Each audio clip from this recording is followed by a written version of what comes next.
రెండు చైర్లు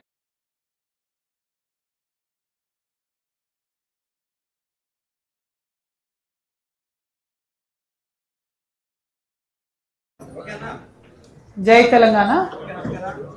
ఓకేనా?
జై తెలంగాణ. అందరికీ నమస్కారం. తెలంగాణ జనంబాట కార్యక్రమంలో భాగంగా మరి తెలంగాణ వ్యాప్తంగా ఉన్నటువంటి అన్ని జిల్లాల పర్యటన చేస్తున్నాం. అందులో భాగంగా ఖమ్మం జిల్లాకు రావడం జరిగింది. మరి ఖమ్మం జిల్లాలో మీ అందరికీ తెలుసు,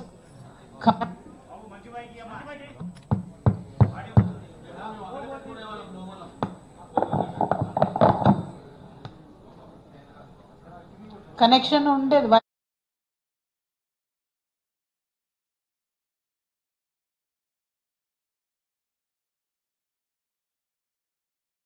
ఓకేనా? Not bad. తెలంగాణ జాగృతి జనంబాట కార్యక్రమంలో ఖమ్మం జిల్లాకు వచ్చినాం. మరి ఖమ్మం జిల్లా అంటే తెలంగాణ రాష్ట్ర వ్యాప్తంగా మీ అందరికీ తెలుసు, ఒక ప్రత్యేకమైనటువంటి ఆలోచన సరళి ఉండేటటువంటి జిల్లా, ఎప్పటికప్పుడు తన ప్రత్యేకతను చాటుకునేటటువంటి జిల్లా. మరి ఈ జిల్లా మనకు అంతకుముందు జరిగినటువంటి తెలంగాణ సాయుధ రైతాంగ పోరాటంలో ఊపిరినిచ్చినటువంటి జిల్లా. 1969లో జరిగినటువంటి తెలంగాణ ఉద్యమంలో మరి 12 రోజులు అన్నాబత్తుల రవీంద్రనాథ్ గారు దీక్ష చేస్తే ఉద్యమము ఇక్కడి నుండి ఒక స్పార్క్ ఇచ్చినటువంటి జిల్లా. అదేవిధంగా కేసీఆర్ గారు నిరాహార దీక్ష చేసినప్పుడు ఖమ్మంలో టీఆర్ఎస్ పార్టీ లేదులే, ఇక్కడ ఉద్యమం ఉండదని చెప్పి ఆయనను అల్గనూర్ చౌరస్తా కరీంనగర్లో అరెస్ట్ చేసి ఖమ్మం పంపడం జరిగింది అప్పుడు. కానీ అది ఇంకా పెద్ద స్పార్క్ అయింది. ఆనాడు ఖమ్మంలో ఉన్నటువంటి తెలంగాణ జేఏసీ నిర్వహించినటువంటి పెద్దలు, పీడీఎస్యు నాయకులు, న్యూ డెమోక్రసీ నాయకులు, ఇక్కడ ఉండేటటువంటి ప్రజాస్వామ్యవాదులందరూ కూడా మద్దతిచ్చి కేసీఆర్ గారిని కళ్ళలో పెట్టుకొని కాపాడుకున్నారు. నిన్న చాలా మంది ఉద్యమకారులు కూడా కలిసినారు. వాళ్ళందరినీ కూడా ఆనాడు అరెస్ట్ చేసి కేసీఆర్ గారిని పెట్టినట్టు వారిని కూడా జైల్లో పెట్టడం జరిగింది. ఒక్కొక్కటి ఆలోచించుకుంటూ పోతే ఖమ్మంకు ఉండేటటువంటి ప్రత్యేకతలు, ఖమ్మంకు ఉండేటటువంటి ఆలోచన సరళి తెలంగాణ వ్యాప్తంగా ఎక్కడ ఉండదు. అంటే ఖమ్మం థింక్స్ డిఫరెంట్లీ కంప్లీట్లీ. కాబట్టే నేను ఖమ్మంకి ప్రత్యేకంగా రావడం జరిగింది. ఇంత చైతన్యం ఉన్న జిల్లా, ఇంత ఆలోచన ఉన్నటువంటి జిల్లా, ఒక ఆడబిడ్డగా నేను చేస్తున్నటువంటి ఈ ప్రయత్నానికి ఖమ్మం జిల్లా ప్రజల మద్దతు కోరడానికి, అదేవిధంగా మీ బిడ్డగా, మీ చెల్లెగా ఖమ్మం జిల్లాలో ఉండేటటువంటి అపరిష్కృతంగా ఉండేటటువంటి సమస్యలను పరిష్కరించడంలో నా వంతు పాత్ర పోషించడానికి కూడా ఇక్కడికి రావడం జరిగింది. మరి ముఖ్యంగా ఖమ్మం జిల్లా గురించి ఇవాళ మనం ఆలోచించుకుంటే ఎట్లా ఖమ్మం డెవలప్ అయింది అంటే, జలగం వెంగళరావు గారు పెద్దలు ముఖ్యమంత్రి గారు అయిన తర్వాత ఖమ్మం జిల్లా స్వభావ స్వరూపాలన్నీ కూడా మారినటువంటి సందర్భం. ఆనాడు పెద్ద పెద్ద ఫ్యాక్టరీలు తీసుకురావడంతో పాటు ఖమ్మంకు నీళ్లు తేవడంలో ప్రధాన పాత్ర పోషించింది వారి తర్వాత అనేక మంది ఇక్కడ నుంచి ఎర్రజెండా పార్టీలలో నుంచి స్టేట్ సెక్రటరీలు అయిన వాళ్ళు ఉన్నారు, ఫ్లోర్ లీడర్లు అయిన వాళ్ళు ఉన్నారు. పెద్దలు తుమ్మల నాగేశ్వరరావు లాంటి వాళ్ళు అంతకుముందు మరి తెలుగుదేశంలో మంత్రిగా ఉన్నారు, తర్వాత బీఆర్ఎస్ వచ్చిన తర్వాత మంత్రిగా అయ్యారు. ఇప్పుడు భట్టి విక్రమార్క గారు డిప్యూటీ సీఎంగా ఉన్నారు. వారు ఎవరి పాత్ర వాళ్ళు పోషిస్తూ వచ్చారు ఖమ్మంలో, అందులో అనుమానం ఏం లేదు. అయితే అందరి కోఆపరేషన్తోని అందరి యొక్క పాత్రతోనే ఈ జిల్లా అభివృద్ధి చెందిందని చెప్పడంలో ఎట్లాంటి డౌట్ లేదు.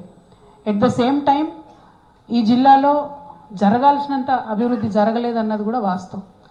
ఎందుకంటే అప్పుడెప్పుడో నాగార్జున సాగర్ లెఫ్ట్ బ్యాంక్ నుంచి 2.5 లక్షల ఎకరాలకు మనకు నీళ్ళు వస్తే ఇప్పుడు మనం సీతారామ ప్రాజెక్ట్ అనుకోబట్టి కూడా దాదాపుగా 10-12 ఏళ్ళు అయిపోతుంది. ఇప్పటికి కూడా కంప్లీట్ కాలేదు. అది అంచనా వ్యయాలు మాత్రం 7,000 కోట్ల నుంచి 13,000 కోట్ల నుంచి ఇప్పుడు 19,000 కోట్లకు వచ్చింది. అయినా కూడా సంపూర్ణంగా పూర్తి కాలేదు. ఇంకా త్వరితగతిన ఆ ప్రాజెక్టులు పూర్తి చేయాల్సినటువంటి అవసరం ఉందని చెప్పి కూడా నేను భావిస్తూ ఉన్నాను. అదేవిధంగా మరి ఖమ్మం జిల్లాలో ఏ పోరాటం వచ్చినా ఏ సమస్య వచ్చినా నేను ఓపెన్గా ప్రకటిస్తూ ఉన్నాను. మా తెలంగాణ జాగృతి తరఫున ఎర్రజెండా పార్టీలన్నిటితో కలిసి ముందుకు నడవడానికి మేము సిద్ధంగా ఉన్నాం. రాష్ట్ర వ్యాప్తంగా కూడా ఐక్య ఉద్యమాలు వాళ్ళతో చేస్తూ ఉన్నాం. ఇక్కడ కూడా ఏ ఉద్యమాలు ఉన్నా ఏ పోరాటాలు ఉన్నా ఎర్రజెండా పార్టీ వాళ్ళందరినీ కూడా కలుపుకొని మేము పోరాటం చేస్తామని చెప్పి నేను తెలియజేస్తూ ఉన్నాను. మరి మీ అందరికీ తెలుసు, నేను పదే పదే చెప్తూ వస్తున్నా, తెచ్చుకున్నటువంటి తెలంగాణ కొందరి కోసం కాకుండా అందరి కోసం అన్నట్టుగా ఉండాలి. సామాజిక తెలంగాణ అనేటటువంటిది సాధించాలి. మరి ఏంటిది సామాజిక తెలంగాణ? ఖమ్మం జిల్లా ప్రజలకు సామాజిక తెలంగాణ ఎట్లా ఉపయోగపడుతుంది అంటే, ఖమ్మం జిల్లా స్వభావాన్ని మీరు ఆలోచించుకుంటే చాలా బ్యూటిఫుల్గా ఉంటుంది. ఇక్కడ ఆంధ్ర సంస్కృతి ఉంటుంది, తెలంగాణ సంస్కృతి ఉంటుంది, గిరిజన సంస్కృతి ఉంటుంది, ఆదివాసీ సంస్కృతి ఉంటుంది, అన్నీ కలిసి ఉంటాయి. కానీ ఖమ్మం జిల్లాలో నాయకత్వం ఎవరికి వచ్చింది అని ఒకసారి ఆలోచించుకుంటే కేవలం ఒకటే ఒక బీసీ బిడ్డకు ఇప్పటి వరకు మంత్రి పదవి వచ్చింది మొత్తం ఇన్నేళ్ల చరిత్రలో. అంటే అది పెరగాల్సిన అవసరం ఉంది. ఆడబిడ్డలకు ఎంతమందికి వచ్చిందని ఆలోచించుకుంటే ఒక్కరో ఇద్దరు అని చెప్పేటట్టు ఉంది తప్పితే పవర్ఫుల్ పొజిషన్స్ ఎవరికి వచ్చింది లేదు. పోనీ యువకులు కంప్లీట్గా ఏమాత్రం పొలిటికల్ బ్యాక్గ్రౌండ్ లేని వాళ్ళు ఎంతమంది పైకి వచ్చిరు అంటే వేళ్ల మీద లెక్క పెట్టుకునేటట్టు ఉంది. సో ఈ పార్టీ ఆ పార్టీ అని కాదు, బీఆర్ఎస్ కావచ్చు, టీడీపీ కావచ్చు, కాంగ్రెస్ కావచ్చు, ఎవరైనా సరే పొలిటికల్ బ్యాక్గ్రౌండ్ లేని వాళ్ళకి, ఎటువంటి ఆధారం లేని వాళ్ళకు, కేవలం ప్రజల మధ్యలో ఉండే వాళ్ళకి అవకాశాలు రావాల్సినటువంటి అవసరం ఉంది. దానికోసం ప్రయత్నం చేస్తాం. అది రాజకీయంగా, ఉద్యోగపరంగా, విద్యాపరంగా ఖచ్చితంగా మార్పులు రావాలి ఈ రాష్ట్రంలో. నిన్న నేను వెళ్ళి ఒక స్కూల్ చూసి వచ్చిన, సత్తుపల్లి నియోజకవర్గం టేకులపల్లి గ్రామంలో స్కూల్ చూసి వచ్చిన. అది ఎప్పుడో పెద్దలు రామిరెడ్డి వెంకటరెడ్డి గారు ఉన్న టైంలో కట్టినటువంటి హాస్టల్ బిల్డింగ్. ముంగట్నేమో మోడల్ స్కూల్ కొత్తది ఉంది, కేసీఆర్ గారు కట్టించింది. వెనుక మాత్రం పాత హాస్టల్ బిల్డింగ్ ఉంది. ఒక్కసారి ఇమాజిన్ చేయండి అన్న, మనం నిద్రపోతుంటే పైనుంచి పైకప్పు ఎప్పుడు ఊడిపడుతుందో తెలియనటువంటి పరిస్థితులలో అక్కడ ఆడపిల్లలు దాదాపు 150 మంది ప్రాణాలు అరచేతిలో పెట్టుకొని ఉంటా ఉన్నారు. నిజంగా నిన్న స్కూల్ సందర్శన చేస్తూ ఉంటే మాతో వచ్చినటువంటి చాలా మంది కళ్ళనీళ్ళు పెట్టుకున్నటువంటి పరిస్థితి. అంత దారుణంగా ఆ స్కూల్ ఉంది. అంటే నేను ఒక చిన్న మాట ఏమంటా అంటే, నేను కూడా 20 సంవత్సరాల నుంచి పాలిటిక్స్లో ఉన్నా కానీ ఈ 7,000 కోట్లది, 13,000 కోట్లది, 19,000 కోట్లది ఒక ప్రాజెక్టు కోసం మనం 10 ఏళ్ల నుంచి ప్రయత్నం చేస్తున్నాం. ఒక 2 కోట్లు పెట్టి కొత్త బిల్డింగ్ కట్టించుకోలేమా? అంటే మన ప్రాధాన్యతలు ఎక్కడ పెడుతున్నాం రాజకీయంగా అని విశ్లేషించుకోవాల్సినటువంటి అవసరం ఉంది. ఆ మార్పే సామాజిక తెలంగాణ అంటున్నాం. ఎస్, రైతుల కోసం ప్రాజెక్ట్ రావాల్సిందే, ప్రాజెక్టులు వస్తేనే మనం బాగుపడతాం, వాళ్ళ డౌట్ లేదు. ఎట్ ద సేమ్ టైం ఒక 2 కోట్లు, ఇది 20,000 కోట్లతో ప్రాజెక్టు కడుతుంది, ఒక 2 కోట్లు, 1 కోటి రూపాయలు పెట్టి ఇట్లాంటి బిల్డింగ్స్ రిపేర్ చేసుకుంటే 200 మంది ఆడపిల్లలు గుండె మీద చేసుకొని నిద్రపోతారు అనేటటువంటిది నా ఆలోచన. దానికోసమే మన ప్రాధాన్యత క్రమాలు నిర్ణయించుకోవడానికి సామాజిక తెలంగాణ కోణం రావాలని చెప్పి నేను ఆలోచిస్తూ ఉన్నాను. దానికోసమే తెలంగాణ జాగృతి ఒక నినాదం తీసుకుని, అవకాశం, అధికారం, ఆత్మగౌరవం. అవకాశం రావాలి, అప్పుడు అధికారం వస్తుంది, తద్వారా ఆత్మగౌరవం వస్తుంది. ఇది ఊరికే తీసుకోలేదు. ఫ్రెంచ్ విప్లవం స్ఫూర్తి నుంచి, తెలంగాణ సాయుధ రైతాంగ పోరాట స్ఫూర్తి నుంచి, మలిదశ తెలంగాణ ఉద్యమ స్ఫూర్తి నుంచే ఈ నినాదం తీసుకొని బయటకు వెళ్ళినాం. దానికోసం ఖచ్చితంగా ప్రయత్నం చేస్తాం. ఇది సాధించే క్రమంలో మరి బీఆర్ఎస్ పార్టీ పనిచేసిందా చేయలేదా? మీరు కూడా మొన్నటిదాకా అందులోనే ఉన్నారు. ఎస్, కొంతవరకు ఖచ్చితంగా పనిచేసింది. గ్రామ స్థాయి నుండి క్షేత్రస్థాయిలో మార్కెట్ కమిటీలలో మొట్టమొదటిసారి ఎస్సీ ఎస్టీ బీసీలకు అవకాశం కల్పించింది కేసీఆర్ గారే. అంతకుముందు ఎంట్రీ లేకుండా, రిజర్వేషన్ కూడా లేకుండా వేరే కమ్యూనిటీస్ వాళ్ళకి, కానీ అవకాశం కల్పించింది కేసీఆర్. అట్లా గ్రామ స్థాయి నుంచి కూడా ఒక విప్లవాత్మకమైనటువంటి మార్పులు తీసుకురావాల్సినటువంటి అవసరం ఉంది. అది ఓన్లీ మార్కెట్ కమిటీలలో చేస్తే సరిపోదు. నిన్న ముఖ్యమంత్రి గారు ఏమన్నారు, 42% ఇయ్యంది నేను ఎన్నికలకు పోనన్నాడు. నిన్న కేబినెట్ ఏం తీర్మానం చేసింది, సర్పంచ్ ఎన్నికలు 42%తో మేము పార్టీల వారీగా ఇచ్చుకొని పోతా అంటారు. పార్టీల వారీగా బీసీలకు ఇవ్వడానికి అది బిచ్చం కాదు. మీరు భిక్ష వేస్తే తీసుకోవడానికి బీసీలు సిద్ధంగా లేరు. సర్పంచ్ ఎన్నికలలో గుర్తులు ఉండవు. సో మీరు 42 ఇచ్చినా, 52 ఇచ్చినా, 62 ఇచ్చినా అడిగేటోడు ఎవడు ఉండడు. పైగా సర్పంచ్ ఎన్నికలు ఇప్పుడు అర్జెంటుగా పెట్టకపోతే మిమ్మల్ని కొట్టింది ఎవరు? జయలలిత గారు 9 సంవత్సరాలు ఎన్నికలు నిర్వహించలేదు తమిళనాడులో. అప్పుడు పివి నరసింహారావు గారు ప్రెషర్లోకి వచ్చి అప్పుడు 9th షెడ్యూల్లో పెట్టుకొని మనం దాన్ని రిజర్వేషన్లు వాళ్ళు తమిళనాడులో సాధించుకున్నారు. పేరుకు చెప్పడానికి రేవంత్ రెడ్డి గారు ఏం చెప్తారు, నేను తమిళనాడు తరహా సాధిస్తా అని చెప్తారు. ఒక్క స్టెప్ తీసుకున్నారా మీరు తమిళనాడు వాళ్ళలాగా? కనీసం ఢిల్లీలో పోయి ఒకసారి మోడీ గారికి ఒక వినతి పత్రం ఇచ్చిరా మీరు? పోయినరు 2 సార్లు దొంగ దీక్షలు చేసి వచ్చేసిండ్రు కాంగ్రెస్ వాళ్ళు. ఉట్టిగా తమాషా కాడికి పోయినరు. రాహుల్ గాంధీ కూడా రాలే కనీసం ఆ మీటింగ్కి. సోనియా గాంధీ గారు దూరం మాట, వేణుగోపాల్ గారు కూడా రాలే, కేసీ వేణుగోపాల్ గారు. అంటే మీ దగ్గర ఉండే ముఖ్యమైన వ్యక్తులు రాకుండా వెళ్ళి బీసీల కోసం ఢిల్లీలో దొంగ దీక్షలు చేసి వచ్చి మళ్ళీ ఇప్పుడు పార్టీల పరంగా ఇస్తామని నిన్న కేబినెట్లో కాంగ్రెస్ పార్టీ తీర్మానం చేయడం అంటే 100% రేవంత్ రెడ్డి గారు బీసీలను మోసం చేస్తూ ఉన్నారు. బీసీ ద్రోహిగా మిగిలిపోతారు మీరు. దయచేసి ఇది చేయకండి. ఇవాళ సర్పంచ్ ఎలక్షన్ అంటారు, రేపు పొద్దున గుర్తులున్న ఎన్నికలలో ఎంపీటీసీ జెడ్పీటీసీలలో కూడా మేము పార్టీల వారీగా ఇచ్చుకుంటామని పోతారు. మరి ప్రొటెక్షన్ ఎక్కడ ఉంటుంది? పార్టీల వారీగా ఇచ్చేది ఉంటే మీరు కొత్తగా ఇచ్చేది ఏంది? బీఆర్ఎస్ పార్టీ పుట్టినప్పటి నుంచి 51% ఇచ్చుకుంటూ వచ్చింది బీసీలకు. But that doesn't change elected positions. Elected పొజిషన్స్లో బీసీలు రావాలంటే ఖచ్చితంగా రాజ్యాంగ రక్షణ ఉండాలి. దానికోసం ముఖ్యమంత్రి గారు ప్రయత్నం చేయాలి. ఈ సర్పంచ్ ఎన్నికలు పెట్టడం అన్నది కరెక్ట్ కాదు.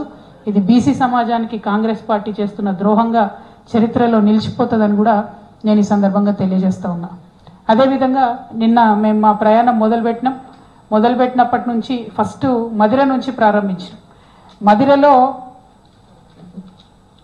డిప్యూటీ సీఎం గారు ఉన్నారు కాబట్టి అభివృద్ధి చాలా గట్టిగా ఉంటుందనే అనుకున్నాం. కాకపోతే మదిరలో చాలా ప్రాబ్లమ్స్ ఉన్నాయి. మున్సిపాలిటీలో అందరూ కూడా ప్రజలు చెప్తా ఉన్నారు, మా గ్రామ పంచాయతీ ఉన్నప్పుడే బాగుండే, ఇప్పుడు మున్సిపాలిటీ అయినాక ఇంకా రకరకాల ఇబ్బందులు ఉన్నాయని చెప్తున్నారు. ఆ ఇబ్బందులు లేకుండా త్వరితగతిన పూర్తి చేస్తారని చెప్పి మేము డిప్యూటీ సీఎం గారిని డిమాండ్ చేస్తూ ఉన్నాం. ఎట్ ద సేమ్ టైం అంతకుముందు బీఆర్ఎస్ కట్టినటువంటి 100 పడకల హాస్పిటల్ను 2 సంవత్సరాల నుంచి బట్టి విక్రమార్క గారు తాళమేసి పెట్టిండ్రు. కేవలం బీఆర్ఎస్ పార్టీ క్రెడిట్ పోవద్దని. కానీ ఇబ్బంది పడేది మీ మదిర ప్రజలన్న విషయం దయచేసి బట్టి విక్రమార్క గారు గమనించుకొని త్వరితగతిన హాస్పిటల్ ఓపెన్ చేయాలని కోరుతా ఉన్నాం. మీ మదిర నియోజకవర్గంలో జూనియర్ కాలేజ్ చాలా భయంకరమైన పరిస్థితిలో ఉంది. దయచేసి త్వరితగతిన దానికి నిధులు మంజూరు చేయాలని చెప్పి డిప్యూటీ సీఎం గారిని డిమాండ్ చేస్తూ ఉన్నాం. అదేవిధంగా మదిరలో జమలాపురం టెంపుల్కి వెళ్ళినాం మేము. అది తెలంగాణ తిరుపతిగా పిలుస్తారు, 1000 సంవత్సరాల చరిత్ర ఉన్న టెంపుల్. కానీ ఇంతవరకు బీఆర్ఎస్ కావచ్చు, కాంగ్రెస్ కావచ్చు, ఎవ్వరు కూడా టెంపుల్ అభివృద్ధికి ₹1 కూడా ఇవ్వలేదు. అక్కడ వాళ్ళందరూ కూడా డిమాండ్ చేశారు, ప్రభుత్వం నుంచి మాకు వసతులు కావాలి, ఇక్కడ ఇంకా ఫెసిలిటీస్ కావాలి, మమ్మల్ని పట్టించుకుంటలేరని డిమాండ్ చేసిండ్రు. మీరు డిప్యూటీ సీఎంగా ఉన్నారు కాబట్టి, చేయగలిగే పరిస్థితిలో ఉన్నారు కాబట్టి జమలాపురం వెంకటేశ్వర స్వామి వారికి మరి కొంత ఆదాయాన్ని సమకూర్చాలి, వసతులు సమకూర్చాలని డిప్యూటీ సీఎం గారిని నేను డిమాండ్ చేస్తూ ఉన్నాను. అదేవిధంగా 26 సంవత్సరాల నుంచి లెదర్ పార్క్ కోసం అక్కడ భూమి ఇచ్చి ఉన్నారు. అక్కడ మొత్తం ఆ మెంబర్స్ అందరు కూడా చుట్టుపక్కల ఉన్న 13 గ్రామాల వాళ్ళు కూడా లెదర్ పార్క్ ప్రారంభించాలని అడుగుతున్నారు. కానీ అక్కడ గ్రామస్తులేమో దాన్ని వ్యతిరేకిస్తున్నారు, మాకు వాసన వస్తుందేమో, స్మెల్ వస్తుందేమో అని. నేను డిప్యూటీ సీఎం గారిని కోరేది ఒకటే, ఆ భూమి దళితులకు ఇచ్చి ఉన్నారు, ఆ సొసైటీలో ఉన్నది కాబట్టి మరి ఇంకేమన్నా ఇండస్ట్రీ పెట్టగలుగుతారా? ఎట్లా అక్కడ ఉండేటటువంటి గ్రామాల్లో ఉన్న ప్రజలకు హెల్ప్ చేస్తారు? ఏదో ఒక పరిశ్రమ తీసుకొచ్చి ఉద్యోగాల కల్పన చేయాలని చెప్పి నేను డిప్యూటీ సీఎం గారిని డిమాండ్ చేస్తూ ఉన్నాను. అట్లానే మరి అదే నియోజకవర్గంలో నిన్న పాతర్లపాడు అనేటటువంటి గ్రామానికి వెళ్ళి రావడం జరిగింది. మరి అక్కడ సామినేని రామారావు గారు అనేటటువంటి పెద్ద మనిషిని దారుణంగా హత్య చేసి చంపి కూడా 20 రోజులు అయిపోతా ఉంది. ఈ 20 రోజులలో కనీసం పోలీసు వాళ్ళు ఎఫ్ఐఆర్ల పేర్లు నమోదైనటువంటి వాళ్ళను కూడా విచారించలేదని చెప్పి అక్కడ ఉన్న వాళ్ళు చెప్తా ఉన్నారు. ఇది చాలా తీవ్రంగా పరిగణించాల్సినటువంటి విషయం. ఎందుకంటే రాజకీయ హత్యల్లో ఇది మొదటిది కాదు, ఇది మూడవది. డిప్యూటీ సీఎం గారి కాన్స్టిట్యున్సీలో మూడవ రాజకీయ హత్య జరిగితే కూడా పోలీసులు మౌనం వహించడం అన్నది డెఫినెట్ గా మంచిది కాదు. తెలంగాణలో మనం ఇట్లాంటి రాజకీయాలు ఎంకరేజ్ చేయడం అన్నది కరెక్ట్ కాదని చెప్పి నేను డీజీపీ గారిని డిమాండ్ చేస్తా ఉన్నాను. డీజీపీ గారు ప్రత్యేక శ్రద్ధ తీసుకోవాలి. ఈ సామినేని రామారావు గారి మర్డర్ మీద, అంతకుముందు జరిగినటువంటి 2 హత్యల మీద కూడా వారు తక్షణం దృష్టి సారించాలి. నేను రేపు ఖచ్చితంగా డీజీపీ గారిని అపాయింట్మెంట్ కోరుతాను. సామినేని రామారావు గారి కుటుంబ సభ్యుల్ని, మా జాగృతి సభ్యుల్ని అందరినీ తీసుకొని హైదరాబాద్లో డీజీపీ గారిని కూడా మేము కలుస్తాం. ఇంతటితో వదిలిపెట్టాం. హత్యలు, హత్య రాజకీయాలు అన్నది తెలంగాణకు మంచిది కాదు. దీని వెనుక ఎంత పెద్దవాళ్ళు ఉన్నా కూడా నిష్పక్షపాతంగా ఇన్వెస్టిగేషన్ చేయాలని చెప్పి నేను పోలీస్ వాళ్ళని డిమాండ్ చేస్తా ఉన్నాను. అదేవిధంగా సత్తుపల్లిలో ఇంతకుముందు నేను చెప్పినట్టు బాలికల పాఠశాల చూసిన తర్వాత అక్కడ కనీసం వాచ్మెన్ కూడా లేనటువంటి పరిస్థితి ఉన్నది. నేను ఎస్పీ గారికి, కమిషనర్ గారికి ఇమీడియట్ గా మాట్లాడి రిక్వెస్ట్ చేశాను. కనీసం కొన్ని రోజులన్నా సెక్యూరిటీ పెట్టండి సార్, ఫుల్ ఫ్లెజ్డ్ గా ఫంక్షన్ అనే వరకు. మరి ఆయన ఏం చేశారో తెలియదు. కలెక్టర్ అనుదీప్ గారికి కూడా మాట్లాడడం జరిగింది. మరి వారు కూడా ఇమీడియట్ గా ఖాళీ చేయించండి, దయచేసి టెంపరీగానే ఆడపిల్లలు వేరే దగ్గర పెట్టమని చెప్పాం. అది ఏం చేశారో తెలియదు. దాన్ని కూడా మా జాగృతి లోకల్ నాయకులు ఫాలో అప్ చేస్తారు. ఆ తర్వాత సింగరేణిలో జల్గం వెంగళరావు ఓసీపీకి వెళ్ళినాం. అక్కడ కాంట్రాక్ట్ కార్మికులకు సంబంధించినటువంటి కష్టాలు ఉన్నాయి. వాటి మీద కంటిన్యూస్ గా ఫైట్ చేస్తాం. అదేవిధంగా రేపు సింగరేణి భవన్, హైదరాబాద్ లో ఉన్న సింగరేణి భవన్ ముట్టడి కూడా మేము పిలుపునిచ్చినాం. ప్రత్యేకించి ఏదైతే డిపెండెంట్ ఉద్యోగాలు ఉన్నాయో అది పోగొట్టే విధంగా కాంగ్రెస్ పార్టీ వ్యవహారం చేస్తా ఉంది కాబట్టి ఆ వైఖరికి వ్యతిరేకంగా రేపు హైదరాబాద్ లో సింగరేణి భవన్ కూడా ముట్టడిస్తా ఉన్నాం. మరి సీతారామ ప్రాజెక్టు సత్తుపల్లిలో మేము చూసి రావడం జరిగింది. టన్నెల్ వర్క్ ఎట్లా అవుతుందని చెప్పి అది ఫినిష్ అవ్వడానికి ఇంకొక సంవత్సర కాలం పట్టేటట్టు కనబడతా ఉన్నది. Work as of now progress అవుతుంది, కానీ ఇంకా సంవత్సర కాలం పడితే మరి ఇంకా ఎస్టిమేట్లు ఎంత పెరుగుతాయి, నిజంగా రైతులకు నీళ్లు వస్తాయా రాదా అనేది ఒక సమస్య. అయితే ఈ సీతారామ ప్రాజెక్టులో 3.5 లక్షలు నాగార్జున సాగర్ ఆయకట్టు స్థిరీకరించడానికి 3.5 లక్షలు కొత్త ఆయకట్టు ఇవ్వడానికి అని చెప్పారు. అయితే దీంట్లో ఏంటి ప్రాబ్లం అంటే భద్రాద్రి కొత్తగూడెం వాళ్ళకి ఎవరికి కూడా ఒక చుక్క కూడా నీళ్లు వస్తలేదు. ప్రాజెక్టులో ఉన్న 3 సైట్లు భద్రాద్రి కొత్తగూడెం జిల్లాలో ఉన్నాయి. సో ఆ జిల్లా ప్రజలు డిమాండ్ చేస్తూ ఉన్నారు సీతారామ ప్రాజెక్ట్ ద్వారా మాకు కూడా లాభం జరగాలని. అదేవిధంగా మహబూబాద్ జిల్లాలో డోర్నకల్లో కూడా నీళ్లు వస్తలేవని అక్కడ ప్రజలు అడుగుతా ఉన్నారు. సో సీతారామ ప్రాజెక్టు చేస్తున్నటువంటి మనం ఏమన్నా వారికి సహాయం చేయగలుగుతామా ఆలోచించాలని చెప్పి నేను ఇక్కడ ఉన్నటువంటి 3 మంత్రులు ఉన్నారు, వారందరినీ కూడా కోరుతా ఉన్నాను. అదేవిధంగా తర్వాత నిన్న రాత్రి మాకు మదన్ లాల్ గారి ఇంట్లోనే ఆశ్రయం ఇవ్వడం జరిగింది వైరా గత శాసనసభ్యులు. మరి వైరా కూడా విజిట్ చేశాం. అక్కడ వెజిటేబుల్ మార్కెట్ చూసి వచ్చాం. అక్కడ వైరా వెజిటేబుల్ మార్కెట్ అయినా, ఇక్కడ ఖమ్మంలో కానాపురం దగ్గర కట్టినటువంటి ఇంటిగ్రేటెడ్ మార్కెట్ అయినా పూర్తి కాకుండా ఉంది. దాంతో ప్రజలు ఇబ్బంది పడతా ఉన్నారు. మరి ఆ వెజిటేబుల్ మార్కెట్ వెంటనే పూర్తి చేయాలని డిమాండ్ చేస్తున్నాం. అట్లానే ఈ పల్లిపాడు టు ఎంకూరు హైవే ఏదైతే ఉందో వైరాలో, దానిలో 2 హై లెవెల్ బ్రిడ్జెస్ అవసరం ఉన్నాయి. ఒకటి అంజనాపురం దగ్గర, ఇంకోటి లాలాపురం దగ్గర. వాటిని త్వరితగతిన పూర్తి చేయాలని డిమాండ్ చేస్తున్నాం. అక్కడ పరిశ్రమలు లేవని చెప్పి ప్రజలంతా కూడా ఫీల్ అవుతున్నటువంటి సందర్భం ఉంది. మరి మిర్చి, పత్తి ఆధారంగా ఏమైనా పరిశ్రమలు పెట్టగలిగితే ఆలోచించవలసిందిగా జిల్లాలో ఉండేటటువంటి మంత్రివర్యుల్ని కోరుతా ఉన్నాం. మరి ఖమ్మంలో చూసుకుంటే నిన్న అమరవీరుల స్తూపం దగ్గర నుండి వచ్చినాం.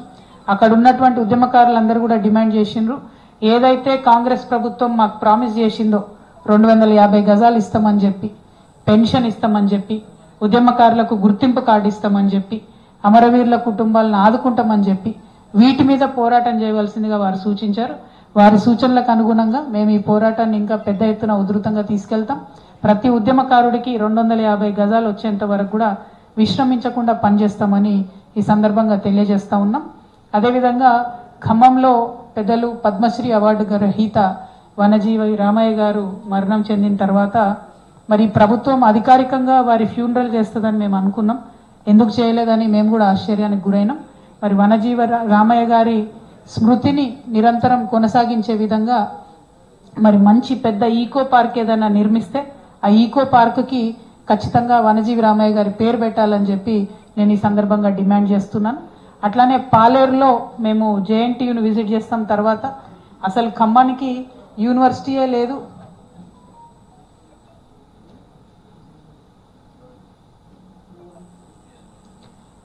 పాలేరులో జేఎన్టీయూ ఏదైతే ఉందో అది ఒక 300 మంది కెపాసిటీ ఉంది ఇప్పటికీ. కానీ ఇప్పటికి కూడా రెంటెడ్ బిల్డింగ్లో నడుస్తుంది కాబట్టి దానికి తక్షణమే మంచి బిల్డింగ్ కట్టాలని చెప్పి డిమాండ్ చేస్తూ, మరి ఓవరాల్గా ఖమ్మంకి ఒక యూనివర్సిటీ లేకపోవడం అనేది పెద్ద లోటుగా ఉన్నది. ఖమ్మంకి యూనివర్సిటీ సాధించుకోవాలి. 3 మంత్రులు ఉన్నటువంటి ఈ జిల్లాలో ఒక యూనివర్సిటీ తీసుకొస్తే మీ పేరు నిలబడిపోతుందని ఈ సందర్భంగా మంత్రుల్ని కూడా నేను డిమాండ్ చేస్తా ఉన్నా. అయితే ఖమ్మం జిల్లాలో ఉన్న సమస్యలు ఏంది చెప్పమని ఎవరిని అడిగినా ఒకటే అంటున్నారు, పేరుకే 3 మంత్రులు ఉన్నారు, ఒకరికొకరికి సమన్వయం లేదు. వీళ్ళు ఎవరేం చెప్తున్నారో అధికారులకు అర్థమైతే లేదు. అధికారుల మీద ఒత్తిడి తీవ్రమై అభివృద్ధి పనులు మాత్రం తగ్గుతూ ఉన్నాయని చెప్తా ఉన్నారు. 1. 2, ఏదైతే ఇందిరమ్మ ఇల్లు ఇస్తామని చెప్పి అధికారంలోకి వచ్చారో కేసీఆర్ గారు బీఆర్ఎస్ హయాంలో 5,34,000 రూపాయలు ఒక అర్బన్ హౌస్కి ఇచ్చేవాళ్ళు. ఇప్పుడు వీళ్ళేం చేసిర్రు, కాంగ్రెస్ పార్టీ వచ్చిన తర్వాత దాన్ని 34,000 కట్ చేసి 5 లక్షలకే ఇందిరమ్మ ఇల్లు అని చెప్పారు. ఓకే, దాంట్లోంచి ఏం చేసిండ్రు, ఇప్పుడు 75,000 ఎన్ఆర్ఈజీఎస్ మహాత్మా గాంధీ ఉపాధి హామీ పథకం కింద దాన్ని అటాచ్ చేసిర్రు. దాంతో ఏమైతుంది, ఇల్లు కట్టుకునే వాళ్ళకి ఆ 75,000 రాకుండా పోతున్నది. కాబట్టి ఇల్లు ఎవరికైతే వచ్చింది కూడా కాంగ్రెస్ వాళ్ళకే ఇచ్చుకున్నారు, కార్యకర్తలకు. ఆల్మోస్ట్ ఎవ్రీ విలేజ్లో 5-10 మందికి వాళ్ళకే ఇచ్చుకున్నారు. కానీ వాళ్ళ కాంగ్రెస్ కార్యకర్తలకు కూడా ఆ చివరి బిల్లు రాకుండా ఉండిపోతున్నది, ఇబ్బంది జరుగుతూ ఉంది. కాబట్టి ఇందిరమ్మ ఇండ్ల మీద స్పెషల్గా ఒకసారి రివ్యూ చేయాలని చెప్పి నేను ఇక్కడ ఉండేటటువంటి మంత్రివర్యులందరినీ కూడా కోరుతా ఉన్నాను. మరి ఖమ్మం టౌన్లో మొత్తంగా కూడా మొన్న మున్నేరు వరద వచ్చిన తర్వాత మునిగిపోయినటువంటి కాలనీలు ఉన్నాయి. ప్రత్యేకించి పేదవాళ్ళు ఉండే కాలనీలు కొన్ని ఉన్నాయి. వాటిని త్వరితగతిన రీటైనింగ్ వాళ్ళు కంప్లీట్ చేసి, మరి ఎస్పెషలీ బొక్కలగడ్డ లాంటిది, పద్మావతి నగర్ లాంటిది, వెంకటేశ్వర నగర్, మోతీ నగర్ ఇట్లాంటి వారిని ఆదుకోవాలని చెప్పి నేను డిమాండ్ చేస్తూ ఉన్నాను.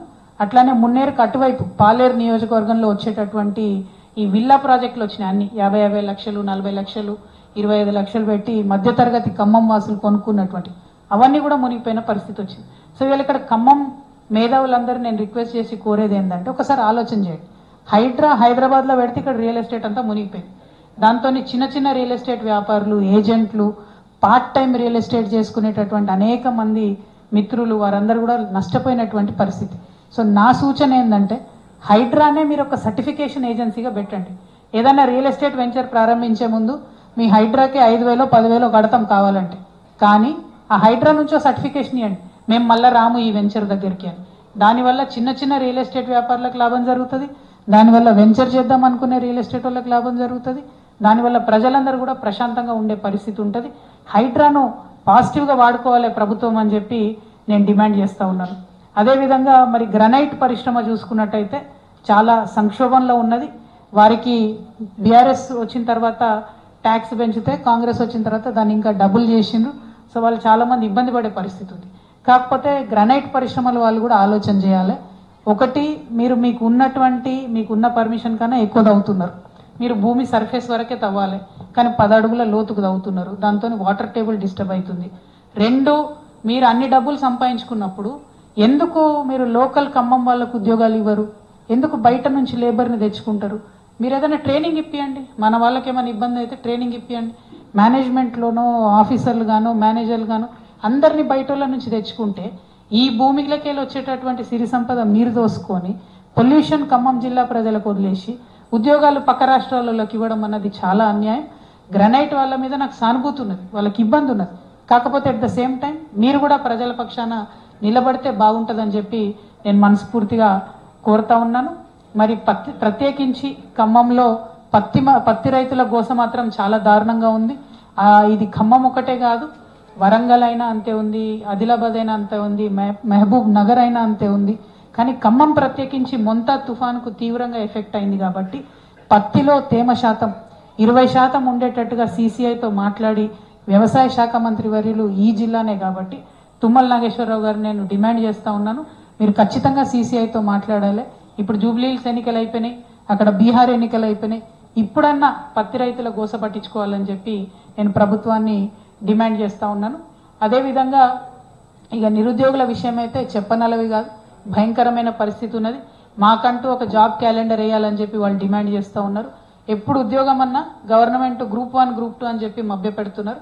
కానీ చాలా ఎగ్జామ్స్ ఉంటాయి, జేఎల్స్ ఉంటాయి, డిఎల్స్ ఉంటాయి, డ్రగ్ ఇన్స్పెక్టర్స్ ఉంటాయి, అనేకమైనటువంటి డిపార్ట్మెంట్స్లో ఖాళీలు ఉన్నాయి. అవేవి కూడా వేయకుండా ఇబ్బంది పెడుతున్నారు.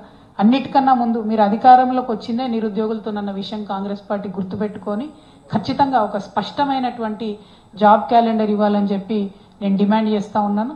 మరి అదేవిధంగా ఆపరేషన్ కగార్ పేరుతో పెద్ద ఎత్తున కేంద్ర ప్రభుత్వం చేసినటువంటి విధ్వంసాన్ని కూడా మనం దృష్టిలో పెట్టుకోవాలి. నేను మొదటి నుండి ఆపరేషన్ కగార్కి వ్యతిరేకంగా మాట్లాడుతూ వచ్చినాం. మావోయిజం కానీ నక్సలిజం కానీ అది శాంతి భద్రతల సమస్య కాదు, అది సామాజిక సమస్య. దాన్ని అదే కోణంలోంచి చూడాల్సినటువంటి అవసరం ఉంటుందన్న విషయాన్ని భారతీయ జనతా పార్టీ గుర్తుపెట్టుకుంటే మంచిది. ఇంకొక మాట కూడా నేను విజ్ఞప్తి చేస్తా ఉన్నా. మనము ఒక పక్క బీఆర్ఎస్ ఒక పక్క కాంగ్రెస్ కొట్లాడుకొని రాష్ట్ర ప్రజలందరం కూడా బీజేపీని వదిలేస్తున్నాం. మనం యాక్చువల్గా పత్తి కొనాల్సిన బాధ్యత ఎవరిది? పత్తిలో తేమ శాతం డిసైడ్ చేయాల్సిన బాధ్యత ఎవరిది? భారతీయ జనతా పార్టీ నాయకులు తప్పించుకొని తిరుగుతూ ఉంటారు. ఇక్కడ పెద్దలు పొంగులేటి సుధాకర్ రెడ్డి గారు ఉన్నారు ఇప్పుడు బీజేపీలో, ఇఫ్ ఐఎమ్ నాట్ రాంగ్. అదేవిధంగా 8 మంది ఎంపీలను ఇచ్చినాం మనం. వాళ్ళు ఒక్కరు కూడా ఒక్కరోజు మాట్లాడతలేరు. బీసీలకు అన్యాయం చేసేది బీజేపీ పార్టీ, అయినా ఒక్క బీజేపీ ఎంపీ మాట్లాడాడు. పత్తి రైతులకు అన్యాయం చేసేది ఇవాళ వాళ్ళే, అయినా ఒక్క బీజేపీ ఎంపీ మాట్లాడరు. నేను డిమాండ్ చేస్తా ఉన్న బీజేపీ ఎంపీలను, పత్తి రైతులకు తేమ శాతం పెంచేటటువంటి ప్రాథమిక బాధ్యత మీదే ఉంది. మీరు తప్పకుండా మీ మినిస్టర్ దగ్గర పోతారా, మీ మోడీ దగ్గర పోతారా, అమిత్ షా దగ్గర పోతారా, వాళ్ళ కాలు పట్టుకుంటారా, ఏం చేస్తారో చేయండి, కానీ పత్తి రైతుల్ని కాపాడండి అని చెప్పి నేను డిమాండ్ చేస్తా ఉన్నా. ఒక పక్క ఆపరేషన్ కగార్ పేరుతో తెలంగాణ బిడ్డల రక్తం దాగుతున్నారు, ఇంకొక పక్క పత్తి రైతుల పట్ల మీ యొక్క కేర్లెస్నెస్ తోని ఈ పరిస్థితి తీసుకొస్తున్నారు. కాబట్టి భారతీయ జనతా పార్టీ బాధ్యత తీసుకోవాలి, తెలంగాణ ప్రజల బాగోగుల్లో భాగం పంచుకోవాలని చెప్పి నేను డిమాండ్ చేస్తా ఉన్నా. మరి ఖమ్మం జిల్లాలో ఉండేటటువంటి ప్రజలకు మిత్రులకు మీరు జనంబాట కార్యక్రమంలో మిమ్మల్ని ఆదరించి ఎక్కడికి వెళ్తే అక్కడ సమస్యల గురించి సావధానంగా మాకు వివరించినందుకు మీ అందరికీ మనస్ఫూర్తిగా ధన్యవాదాలు తెలియజేస్తున్నాను. Thank you. జై తెలంగాణ, జై తెలంగాణ. Thank you.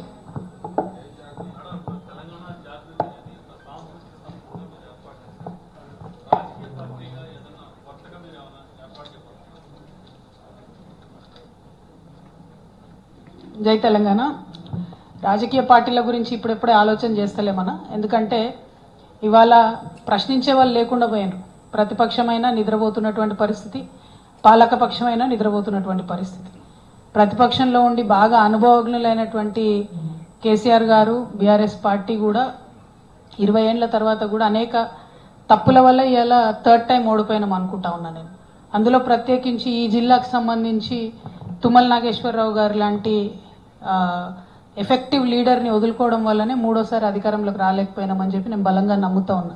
ఎందుకంటే ఎప్పుడైతే తుమ్మల నాగేశ్వరరావు గారు బయటకు వెళ్ళిపోయినారో ఆ తర్వాత రాష్ట్రంలో వాతావరణం బిల్డ్ అయిపోయింది, వారిని వదులుకున్నది బీఆర్ఎస్ పార్టీ. సో అంత అనుభవజ్ఞులే అన్ని తప్పులు చేసిండ్రు. సో నేను పార్టీ పెట్టాలంటే చాలా ఇంకా నేర్చుకోవాలి, ప్రజల దగ్గరికి వెళ్ళాలి, ప్రజా సమస్యలు గుర్తించాలి, ప్రతి జిల్లాకు తిరగాలి. అంతకుముందు నన్ను నిజామాబాద్లోనే కట్టేసిర్రు. సో నిజామాబాద్లోంచి ఇప్పుడు నేను బయటకు వచ్చి ఒక్కొక్క జిల్లాకు వచ్చి అందరినీ మళ్ళీ కలుస్తున్నా. మా జాగృతిని మళ్ళీ నిర్మించుకుంటున్నాం. జాగృతి క్యాడర్ నిర్మించుకోవడంతో పాటు నేను అక్కడ ఆయా జిల్లాల్లో స్థానికంగా ఉండేటటువంటి సమస్యల మీద అండర్స్టాండింగ్ తెచ్చుకుంటాను. నేను పార్టీ అనేది పెట్టినప్పుడు ఖచ్చితంగా అది ప్రజల పక్షాన, ప్రజలకు ఒక వజ్రాయుధం లాంటి పార్టీని నిర్మించే ఆలోచనలో ఉన్నాను తప్పితే ఏదో పార్టీ పెట్టుకున్నామా, ఒక దాంట్లో పోటీ చేసినామా, తెల్లారి మాయమైపోయినామా, రేపు పొద్దున ఇంకోటి మాట్లాడినామా అన్నది కాకుండా ఒక స్టాండర్డ్ ఆల్టర్నేటివ్ పాలిటిక్స్ ఈ రాష్ట్రంలో నిర్మించాలి. అది పార్టీ పెడితేనే ఉండదు, పార్టీ పెట్టకుండా కూడా బోల్డంత రాజకీయాలు చేయొచ్చు. తెలంగాణ జాగృతి పుట్టినప్పటి నుంచి కూడా రాజకీయ అంశాల పట్లనే మాట్లాడుతున్నాం. తెలంగాణ ఉద్యమంలో కూడా మేము రాజకీయ అంశాలే మాట్లాడినాం. సో ఇప్పుడు కూడా రాజకీయ అంశాలే మాట్లాడతాం. పార్టీ పెట్టేది ఉంటే మంచిగా డంకా బజాయించి హైదరాబాద్లో ప్రెస్ మీట్ పెట్టి మీ అందరికీ చెప్పి పెడతాం. కాకపోతే చాలా ఇంకా నేర్చుకునేది ఉంది, చాలా మందిని కలిసేది ఉంది. ఇప్పుడు ఉండేటటువంటి ప్రభుత్వాలు, అది కేంద్ర రాష్ట్ర ప్రభుత్వాల మీద ఒత్తిడి పెంచేది ఉంది. కాబట్టి ఆ పనిలో ప్రస్తుతానికి బిజీగా ఉన్నాం, ఆ పని కొనసాగిస్తాం. Thank you.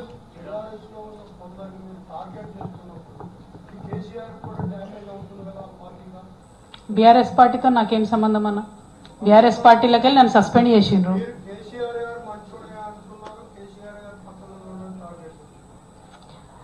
అన్న ఒక్క మాట చెప్తా, ఒక నాయకుడి కింద, ఒక పార్టీ కింద నేను 20 సంవత్సరాలు పనిచేస్తాను.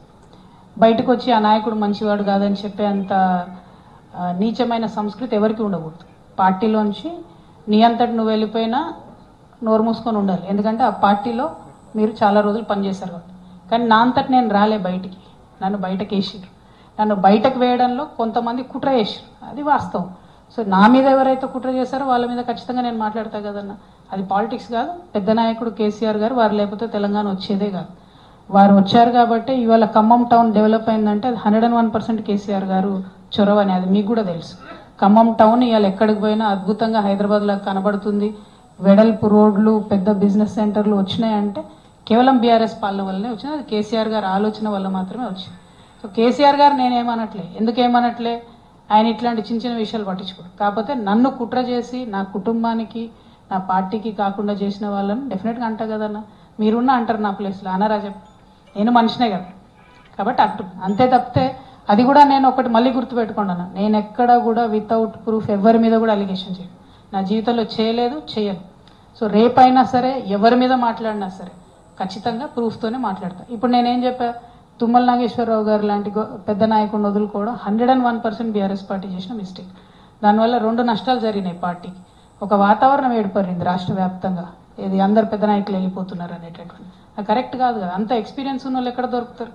ఉన్నప్పుడు వాళ్ళని కాపాడుకోగలగాలి. సో ఇప్పుడు నన్ను 20 ఏళ్ళు పనిచేసి నన్ను బయటకు పంపించారు. సో అదే పార్టీలో ఉన్న వాళ్ళు ఆలోచించారు, అన్న వాళ్ళ బిడ్డనే బయటకు పంపించారు, మా సంగతి ఏంది అనుకోరా? అనుకుంటారు కదా. సమయం సందర్భం వచ్చినప్పుడు ఎగ్జిబిట్ చేస్తారు ఎవరన్నా కూడా. ఇప్పుడు ఇమీడియట్గా రేపు తెల్లారికల్లా రిజల్ట్ తెలియదు. మొన్న జూబ్లీహిల్స్లో తెలిసింది ఏమైంది, ఎందుకు జరగలేదు? మరి ఇంత వ్యతిరేకత ఉంది కాంగ్రెస్ పార్టీ అంటే. ఏ ఊర్లకు పోయినా కూడా నోరు ధరిస్తే ఫస్ట్ లకారంతో స్టార్ట్ చేసి తిడుతున్నారు.